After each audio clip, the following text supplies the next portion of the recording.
আজকের ভিডিওতে যে খবরটি আপনাদের শোনাতে চলেছি তা শোনার পর ক্রিকেট বিশ্বের প্রতিটি কোণ কেঁপে উঠেছে বললেও ভুল হবে না। যারা ভেবেছিলেন ভারত বনাম পাকিস্তানের সেই বহু প্রতীক্ষিত ম্যাচটি হয়তো আর দেখা যাবে না, তাদের জন্য আজকের দিনটি উৎসবের সমান। পাকিস্তানের ক্রিকেট বোর্ড এত দিন ধরে যে নাটক সাজিয়েছিল তার চূড়ান্ত পরিসমাপ্তি ঘটেছে। কলম্বোর মাটিতে আগামী 15ই ফেব্রুয়ারি ভারত ও পাকিস্তানের মধ্যে টি-20 বিশ্বকাপের হাই ভোল্টেজ ম্যাচটি অনুষ্ঠিত হওয়া এখন আর কোনো সম্ভাবনার বিষয় নয়, বরং এটি এখন পাথরে খোদাই করা সত্যি।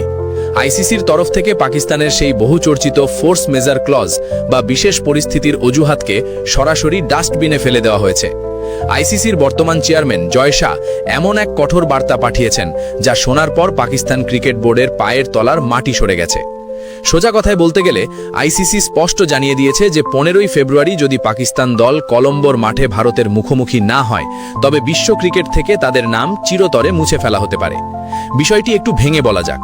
যদি পাকিস্তান এই ম্যাচটি বয়কট করার দুঃসাহস দেখায় তবে আইসিসির সঙ্গে তাদের সমস্ত চুক্তি বাতিল বলে গণ্য হবে। এর ফলাফল হবে ভয়াবহ। অন্য কোনো দেশের সঙ্গে পাকিস্তান আর কোনো দ্বিপাক্ষিক সিরিজ খেলার সুযোগ পাবে না এবং আইসিসি থেকে তারা পুরোপুরি বিচ্ছিন্ন হয়ে পড়বে। অর্থাৎ সহজ ভাষায় পাকিস্তান ক্রিকেটের অস্তিত্বই সংকটের মুখে পড়বে। এই কঠোরতম সতর্কবার্তার পর এটা এখন নিশ্চিত যে 15 তারিখের মহারণ আমরা দেখতে চলেছি। আজকের ভিডিওতে আমরা জয় শাহের এই ঐতিহাসিক পদক্ষেপ, পাকিস্তানের অসহায় অবস্থা এবং এই মহাযুদ্ধের প্রতিটি খুঁটিনাটি নিয়ে আলোচনা করব। তাই ভিডিওটি 1 সেকেন্ডও স্কিপ না করে শেষ পর্যন্ত দেখতে থাকুন। ভারতীয় ক্রিকেট প্রেমীদের জন্য আজকের দিনটি সত্যি গর্ব করার মতো। বিশ্ব ক্রিকেটের মসনদে বলে থাকা আইসিসি চেয়ারম্যান জয় শাহ এমন এক নজিরবিহীন সিদ্ধান্ত নিয়েছেন যা ইতিহাসের পাতায় স্বর্ণাক্ষরে লেখা থাকবে। দুবাইতে অনুষ্ঠিত এক জরুরি প্রেস কনফারেন্সে তিনি জানিয়েছেন যে পাকিস্তান যে কারণ দেখিয়ে ভারতের সঙ্গে খেলতে চাইছিল না তা সম্পূর্ণ ভিত্তিহীন। আইসিসির লিগ্যাল টিম এবং নিয়মাবলী কমিটি দীর্ঘ পর্যালোচনার পর এই সিদ্ধান্তে উপনীত হয়েছে যে পাকিস্তানের দাবি করা ফোর্স মেজার ক্লজ এই ক্ষেত্রে খাটবে না। সাধারণত যুদ্ধ, ভূমিকম্প, বন্যা বা মহামারীর মতো পরিস্থিতি যা মানুষের নিয়ন্ত্রণের বাইরে, কেবল সেই সব ক্ষেত্রেই এই বিশেষ নিয়ম প্রয়োগ করা যায়। কিন্তু পাকিস্তানের ক্ষেত্রে বিষয়টি সম্পূর্ণ আলাদা। সেখানে সরকার এবং ক্রিকেট বোর্ড কার্যত একই মুদ্রার এপিটোপিট। নিজেদের রাজনৈতিক স্বার্থে নেওয়া সিদ্ধান্তকে কখনোই প্রাকৃতিক দুর্যোগ বা অপ্রত্যাশিত ঘটনার সঙ্গে তুলনা করা চলে না। তাই আইসিসি সর্বসম্মতিক্রমে পাকিস্তানের এই দাবিকে অবৈধ ঘোষণা করেছে। জয় শাহ সরাসরি পাকিস্তান ক্রিকেট বোর্ডকে জানিয়ে দিয়েছেন যে এটি কোনো অনুরোধ নয়, বরং এটি একটি আদেশ। 15ই ফেব্রুয়ারি কলম্বোতে তাদের ভারতের বিরুদ্ধে মাঠে নামতেই হবে। যদি তারা এই নির্দেশ অমান্য করে তবে তাদের কপালে অশেষ দুঃখ অপেক্ষা করছে। আইসিসির সদস্যপদ হারানো থেকে শুরু করে ভবিষ্যতে যে কোনো বিশ্বকাপ বা চ্যাম্পিয়ন্স ট্রফিতে নিষিদ্ধ হওয়া সবই হতে পারে তাদের শাস্তি। এমনকি পাকিস্তান সুপার লিগেও কোনো বিদেশি খেলোয়াড় অংশ নিতে পারবে না, যার ফলে তাদের ঘরোয়া ক্রিকেটও ধ্বংস হয়ে যাবে।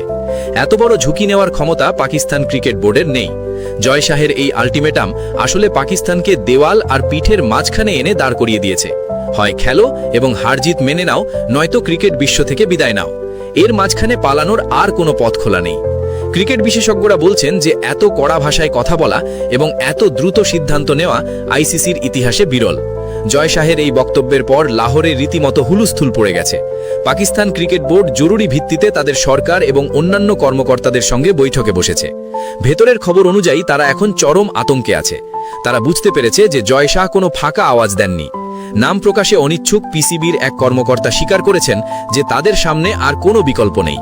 একদিকে নিজেদের সরকারের চাপ আর অন্যদিকে আইসিসির অস্তিত্ব বিলোপের হুমকি, এই দুইয়ের মাঝে পড়ে তারা এখন ম্যাচটি খেলতেই বাধ্য হবে। আসলে আইসিসি থেকে বহিষ্কৃত হওয়া মানে পাকিস্তান ক্রিকেটের কফিন বন্দী হওয়া, যা তারা কখনোই হতে দিতে চাইবে না। এই পুরো ঘটনা প্রবাহ বিশ্লেষণ করলে কয়েকটি বিষয় পরিষ্কার হয়ে ওঠে। প্রথমত, এটি ভারতের জন্য একটি বিশাল কূটনৈতিক জয়। মাঠের বাইরেই ভারত বুঝিয়ে দিয়েছে যে বিশ্ব ক্রিকেটে তাদের অবস্থান ঠিক কতটা শক্তিশালী। আইসিসি যে এখন আর কোনো দুর্বল সংগঠন নয় এবং তারা যে নিয়ম নীতির প্রশ্নে কোনো আপোষ করবে না তা জয় শাহ প্রমাণ করে দিয়েছেন। পাকিস্তান চেয়েছিল রাজনীতিকে খেলার মাঠে টেনে আনতে, কিন্তু তাদের সেই চাল বুমেরাং হয়ে ফিরে এসেছে। দ্বিতীয়ত, ভারত বুঝিয়ে দিয়েছে যে তারা অন্যায্য আবদার মেনে নেবে না এবং বিশ্ব ক্রিকেটকে সঠিক পথে চালিত করতে তারা বদ্ধপরিকর।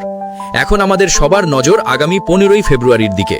কলম্বোর আর প্রেমাদাসা স্টেডিয়ামে সেদিন প্রায় 35,000 দর্শক উপস্থিত থাকবেন এবং টেলিভিশনের পর্দায় চোখ রাখবেন বিশ্বের প্রায় 50 কোটি মানুষ।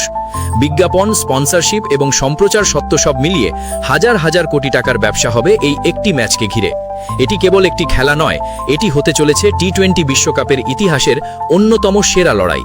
একদিকে ভারত তাদের সম্মান ও দম্ভ বজায় রাখার জন্য লড়বে, অন্যদিকে পাকিস্তান লড়বে তাদের অস্তিত্ব টিকিয়ে রাখার জন্য। ভারতীয় দল ইতিমধ্যেই জোর কদমে প্রস্তুতি শুরু করে দিয়েছে। পরিস্থিতি যাই হোক না কেন, মাঠের লড়াইয়ে কেউ কাউকে 1 ইঞ্চি জমিও ছেড়ে দেবে না। বন্ধুরা, এই পুরো ঘটনা থেকে আমরা শিখলাম যে খেলার মাঠে রাজনীতির নোংরা খেলা বেশিক্ষণ টেকে না। সততা, পরিশ্রম এবং সঠিক নেতৃত্বের মাধ্যমে ভারত আজ বিশ্ব ক্রিকেটের চালিকা শক্তি হয়ে উঠেছে। পাকিস্তানের এই পরাজয় এবং ভারতের এই কূটনৈতিক বিজয় আপনাদের কেমন লাগলো তা আমাদের অবশ্যই জানান। আপনারা কি 15ই ফেব্রুয়ারির এই হাই ভোল্টেজ ম্যাচের জন্য প্রস্তুত? আপনাদের মতে এই ম্যাচে বাজিমাত করবে কে, ভারত নাকি পাকিস্তান?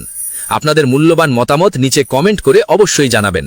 আর আজকের এই ভিডিওটি যদি আপনাদের রক্ত গরম করে দিয়ে থাকে তাহলে অবশ্যই লাইক করুন এবং বন্ধুদের সঙ্গে শেয়ার করুন। নো টকিং অনলি ক্রিকেট চ্যানেলে যদি আপনি নতুন হয়ে থাকেন তবে এক্ষুনি সাবস্ক্রাইব করে বেল আইকনটি প্রেস করে দিন, যাতে এই রকম এক্সক্লুসিভ খবর সবার আগে আপনার কাছে পৌঁছায়। দেখা হচ্ছে পরের ভিডিওতে আরও নতুন কোনো আপডেট নিয়ে। ততক্ষণ সবাই ভালো থাকবেন, সুস্থ থাকবেন। জয় হিন্দ, বন্দে মাতরম।